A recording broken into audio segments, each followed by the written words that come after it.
Media Mughal Ramoji Rao ఇక లేరు.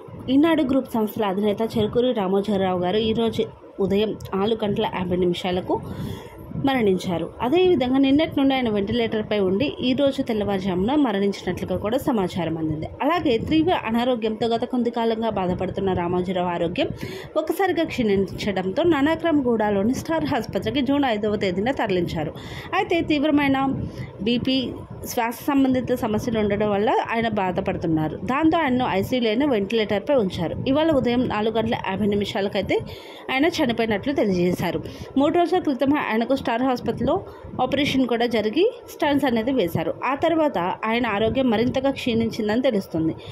అదేవిధంగా ఆయన ఏజ్ కూడా కొంచెం ఎక్కువగా ఉండడం వల్ల అనారోగ్య సమస్యలే ఆయనకు ఎక్కువగా ఉన్నాయి.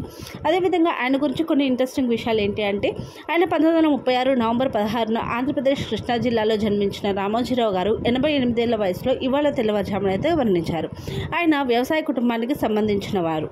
అలాగే మొదటగా ప్రియాపచ్చలతో ప్రారంభమై ఆ తర్వాత ఈనాడు పత్రికతో చాలా మంచి పేరుని, కీర్తిని సంపాదించుకున్నారు. అనంతర కాలంలో ప్రపంచంలో అతిపెద్ద థీమ్ పార్క్, ఫిల్మ్ స్టూడియోని కూడా నిర్మించారు. అన్ని భాషల్లో ఈటీవీ నెట్వర్క్, ఈనాడు పత్రిక, మార్గదర్శి, chit funds, Kalanjali, Usha Kiran movies, dolphin group hotels ఇలా అన్నింటినీ విజయవంతంగా నడిపించిన ఘనత ఆయనది.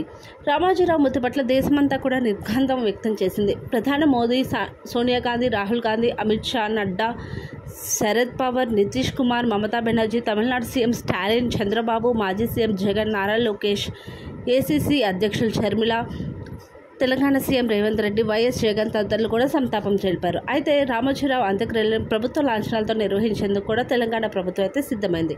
అంతేకాకుండా ఈయన యొక్క అంత్యక్రియలు అనేది రామోజీ ఫిలిం సిటీలో చేయడానికి కూడా అవకాశాలు ఉన్నాయి.